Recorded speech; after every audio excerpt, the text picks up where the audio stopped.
హైదరాబాద్ లో ఉపాధి కోసం లేదా ఇతరత్ర పనులకు పోయేటువంటి వాళ్ళ సౌకర్యం కోసం ఇందిరమ్మ క్యాంటీన్లను అల్పాహారంతో సహా అల్పాహారం సమయంలో అల్పాహారం, మధ్యాహ్న సమయంలో భోజనాన్ని నాణ్యతతోటి ఏర్పాటు చేసే విధంగా కౌంటర్లు ఏర్పాటు చేస్తా ఉన్నాం.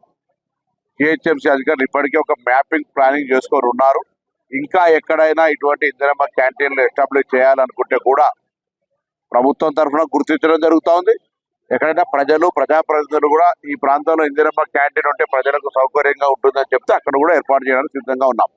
ఇందిరమ్మ క్యాంటీన్ల ద్వారా ఇబ్బంది పడకుండా ప్రజలకు ఉదయాన్నే పనికి వెళ్ళేటువంటి వాళ్ళు ఇక్కడనే అల్పాహారం తీసుకోవడం, మధ్యాహ్న భోజనం తీసుకొని వారి యొక్క పనులు చేసుకునేటువంటి సౌకర్యం కలిగజేస్తోంది.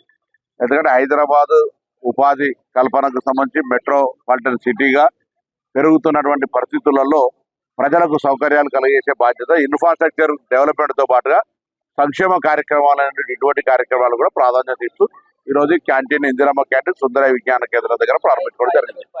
5 రూపాయలకే బ్రేక్ఫాస్ట్, 5 రూపాయలకే భోజనం.